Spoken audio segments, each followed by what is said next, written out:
Hi, welcome. Enjoy the content, subscribe, and turn on notifications. Zachary Bennett had always been proud of the life he'd built with Olivia. They lived in Boulder, Colorado, in a house with simple architecture but a cozy feel, surrounded by a quiet neighborhood and the constant sound of trees swaying in the wind. They'd been married for 9 years, and from the beginning, they'd learned how to maintain a rare balance between affection, respect, and routine. He worked as an environmental engineer at a local consulting firm that developed sustainable projects for regional businesses, while she worked as a nutritionist at a clinic specializing in women's health, highly rated by patients and colleagues alike. Their lives followed a predictable rhythm, yet one that felt comforting. Zachary was methodical and calm, the kind of man who always paid attention to small details, like remembering his wife's favorite ice cream flavor or noticing when she switched perfumes. Olivia, on the other hand, was lighter, more spontaneous, with an energy that seemed to fill the quiet spaces in the house. She often left sweet notes stuck to the bathroom mirror, sent messages in the middle of the day just to say she missed him, and sometimes prepared different dinners on Friday nights, even when they were both tired. On weekends, they loved walking along nearby trails or simply spending hours on the couch watching shows, sharing a blanket and knowing they didn't need anything more. They didn't have kids, by choice.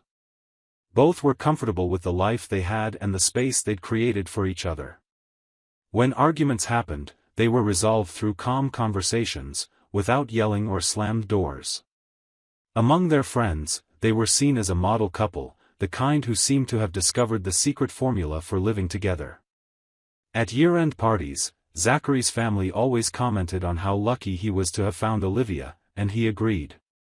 He felt that beside her, he'd found a peace that was hard to put into words. It was on a regular Wednesday morning, after breakfast, that Olivia mentioned she had run into Meredith Shaw, a college friend, while shopping at a bookstore downtown. She spoke with a sparkle in her eyes, like someone reconnecting with a good piece of the past. Meredith had been living in Boulder again for a few months now, after being away for a while, and seemed excited about reconnecting with old friends. Olivia said they'd talked for a long time, exchanged numbers, and promised to plan something in the coming days. Zachary smiled and encouraged her. He thought it was healthy for her to maintain friendships outside their usual couple circle. From then on, Olivia and Meredith's meetings became frequent. They started with coffee at a charming bakery near the university where they'd studied, then came Saturday lunches, quick visits to each other's homes, and even some evening walks in the park. Olivia always came back saying she felt re-energized, that it was good to reminisce about old stories and talk about things that didn't involve work or routine. Zachary listened carefully, asked questions, and liked seeing her excited. To him, there was no reason to worry.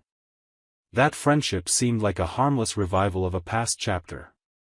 Meredith even came over to their house a few times, always polite, cheerful, with an outgoing manner that contrasted with Zachary's more reserved nature.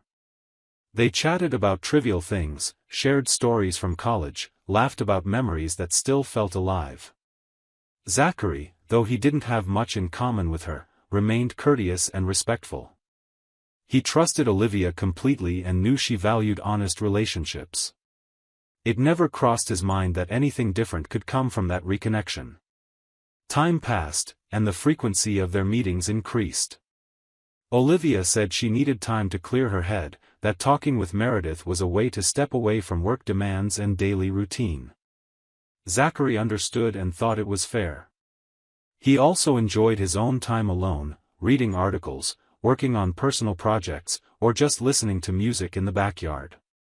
Their marriage worked like that, with space, trust, and constant affection. On a sunny Saturday afternoon, as they had coffee in the backyard, Olivia casually mentioned she had plans to go to the mall with Meredith the next day. She said she might take the chance to look at some new clothes, have ice cream, and catch up. Without hesitation, Zachary nodded and told her to enjoy herself. He smiled at the light excitement on his wife's face and went back to flipping through the magazine in his hands. Nothing about that moment seemed out of place. Nothing suggested it would be their last peaceful afternoon together. Sunday started like any other. Zachary woke up alone in bed, since Olivia had left earlier to meet Meredith at the mall, as she'd mentioned the night before. He spent the morning doing small household tasks, washing the car, tending to the plants in the yard, answering a few pending emails. The weather in Boulder was pleasant, and there was no rush for anything. Around 2 in the afternoon, while making coffee in the kitchen, he heard the familiar sound of a bank notification on his phone. He glanced at it without much interest, assuming it was just a routine transaction, but what he read made his stomach drop. The message confirmed an approved purchase on the credit card at a motel in the northern part of town, known for being discreet and easy to access for people who didn't want to be seen. The amount matched a short stay, something quick, impulsive. The purchase had been made in person, using the physical card, which ruled out any possibility of cloning or unauthorized online use. Zachary reread the notification 3 times, trying to find a plausible explanation. But nothing made sense. Olivia was supposed to be with Meredith at the mall, at least that's what he believed. Overcome by an uneasiness he couldn't control, he opened the bank app, confirmed the transaction, and located the exact address. Within minutes, he grabbed the car keys and left, not even sure what he'd say, if he'd say anything at all.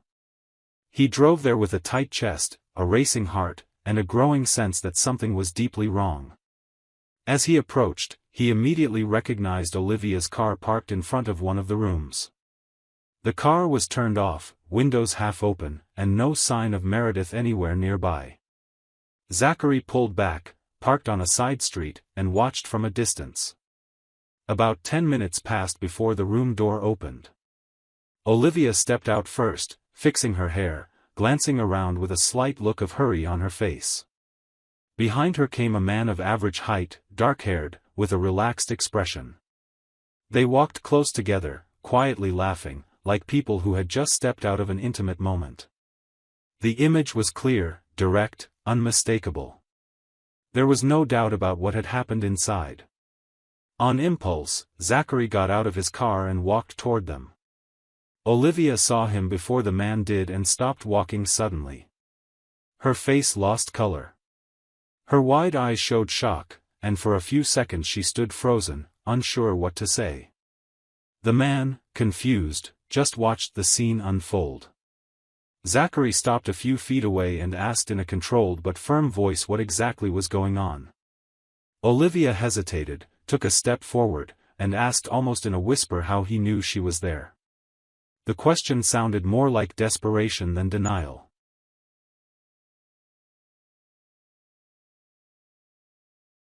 He pulled his phone from his pocket, showed her the screen, and stated coldly that the purchase had been approved on her card, reminding her that all account notifications, including those from the card, went straight to his phone. The silence that followed was heavy. Olivia looked down, put a hand to her forehead, and slowly shook her head, as if only then realizing her mistake. In a low voice, she said she'd used the wrong card.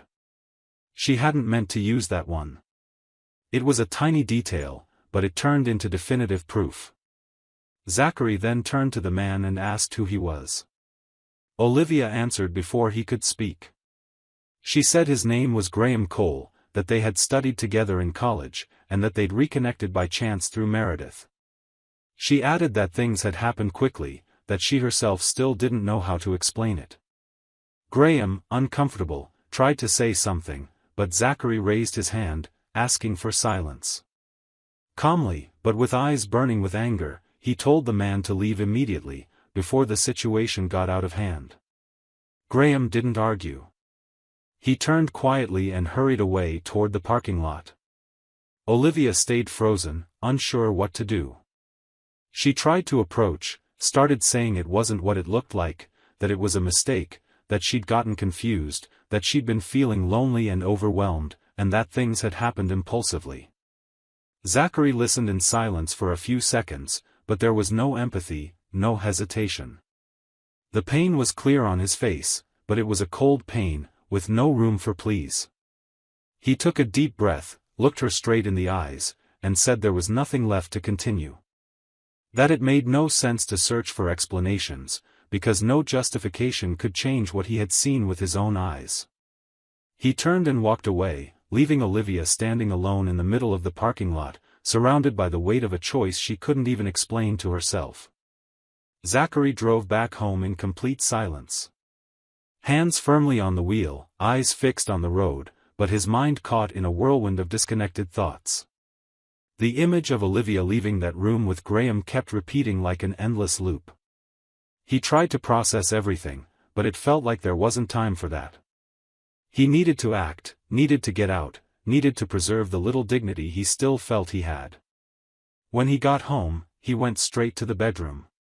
He glanced around at the objects as if seeing a scene about to become unrecognizable. He didn't hesitate.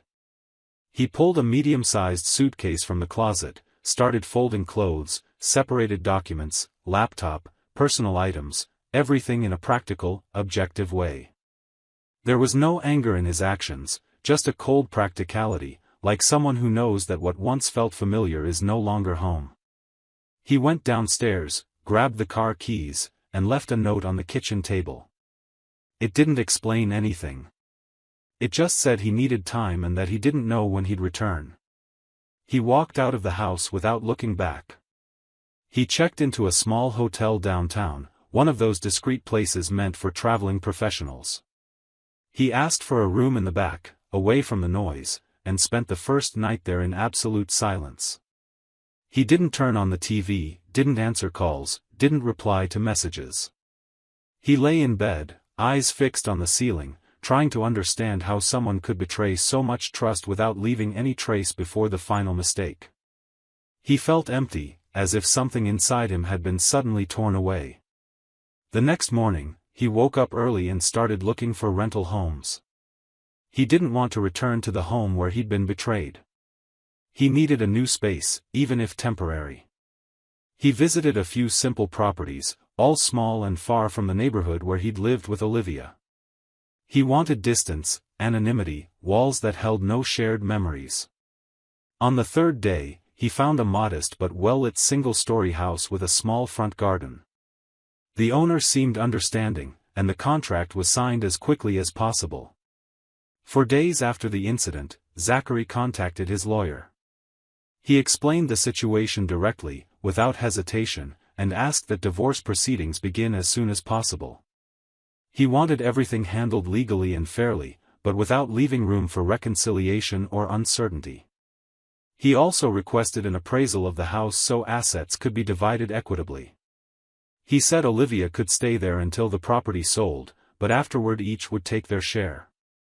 The lawyer understood the urgency and started the process immediately. During those days, Olivia tried to contact him many times. She sent long messages, called in the middle of the night, wrote emails asking to talk. But Zachary didn't respond to any of them. Not out of revenge, but because he knew no conversation would matter in light of what he'd seen.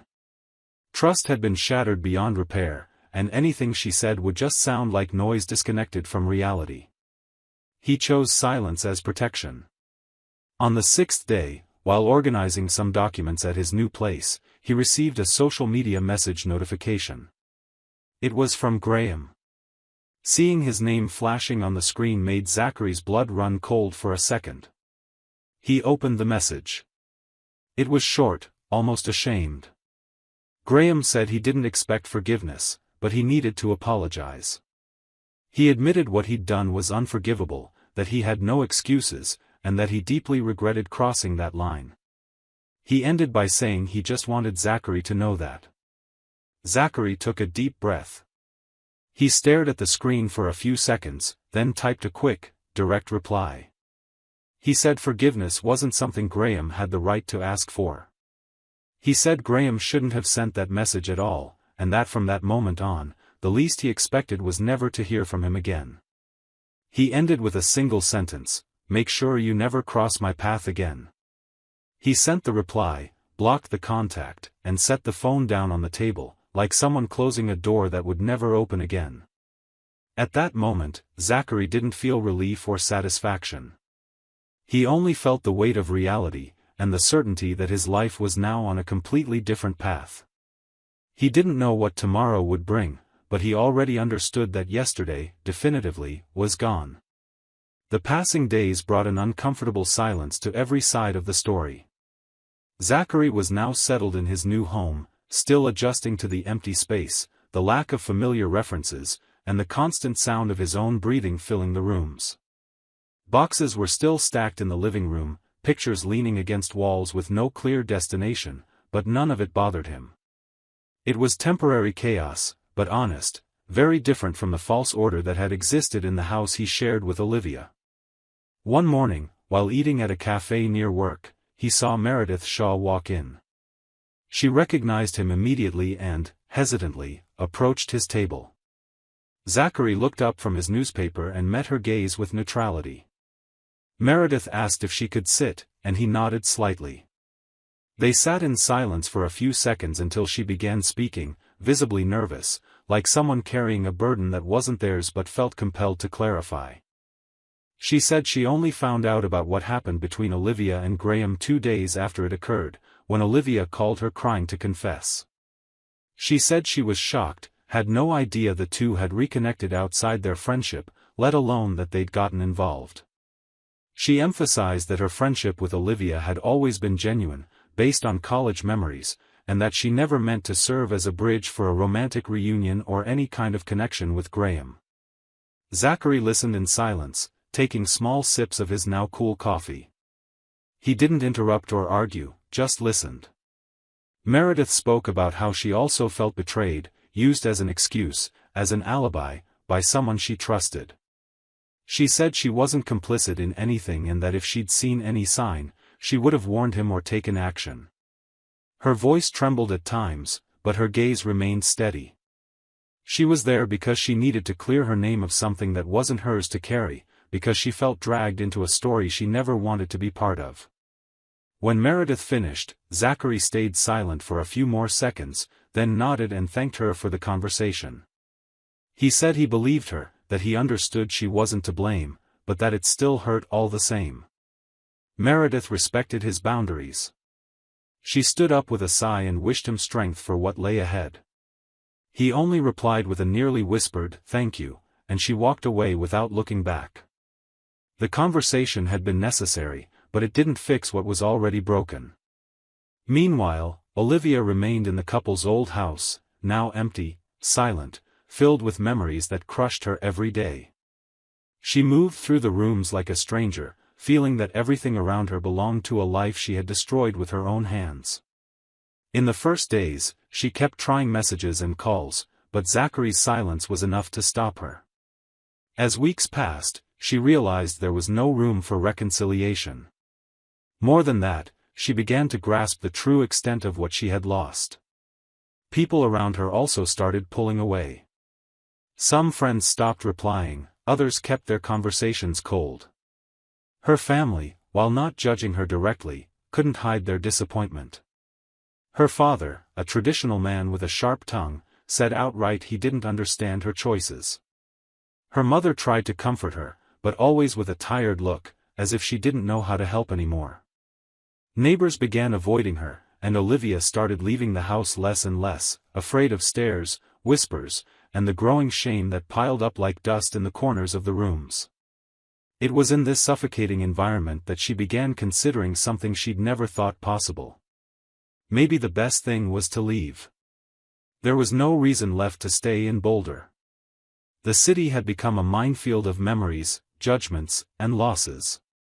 1 month after everything happened, Olivia gathered her clothes, some old photos, and personal items, packed them into boxes and suitcases, and decided to go. She didn't tell anyone where she was headed, only left a message for her parents saying she needed to start over far from everything. In the quiet of a gray morning, she got in her car and drove away from the city where, for so many years, she had believed she was safe. But safety wasn't something you could regain after a wrong choice. It was something that, once broken, rarely existed again. The single-story house Zachary rented was in a residential neighborhood farther from downtown, surrounded by quiet streets and well-kept gardens. It wasn't big or modern, but it had something he valued more than any comfort: silence. The first days were strange. Used to Olivia's constant presence, the sound of her voice in the hallways, the clinking of silverware in the kitchen, their evening talks on the couch, he now walked through the rooms in total silence. But over time, that silence stopped feeling empty and started feeling like peace. Zachary began building a new routine, adjusted to the smaller space and the absence that once filled his life. He came home from work in the late afternoon, played soft music, prepared meals calmly, and dedicated time to his side projects in sustainability, something he'd always dreamed of turning into his own business. Slowly, the place gained personality. A new rug in the living room, books stacked beside the bed, a small picture on the kitchen wall with a quote he liked. It was a slow process, but an authentic one. During this time, the divorce process moved forward with the efficiency he expected. His lawyer handled the legal steps, and Olivia, without contesting anything, signed the documents as they arrived. Neither tried to reverse the decision. The divorce proceeded like a quiet river, with no turns, no obstacles, just following its natural course after the break. With Olivia's final departure from the city, the house that had once been their shared home stood empty and was put up for sale. It took a few months before a buyer appeared, but that didn't bother Zachary. He knew some things needed their own time to end. 7 months after discovering the betrayal, the sale of the house was finally completed. The proceeds were split fairly, as agreed. With his share, Zachary didn't hesitate. He rented a small office space downtown and opened his own environmental consulting studio. It was a simple place, with shared desks, plants by the windows, and a whiteboard full of ideas. There, he began developing projects for small businesses wanting to adopt more sustainable practices. He worked with dedication, and the response was better than expected. For the first time in years, he felt he was building something entirely his own, born from his own choices. While Zachary rebuilt his life, Graham made very different decisions. After his ignored message and the harsh reply he received, he realized any attempt at redemption was pointless. He started avoiding places he used to go, cut ties with mutual acquaintances, and soon moved to another city. He went to live with a cousin in a more remote area, found a simple job, and disappeared from social media. He didn't keep in touch with Olivia or try to find out how she was. It seemed he had finally understood, even if too late, that some choices don't allow a return. As for Olivia, her whereabouts became a mystery to nearly everyone. Since the day she left Boulder, she never visited her family again, gave few details about her new life, and limited her contact to occasional messages with her parents.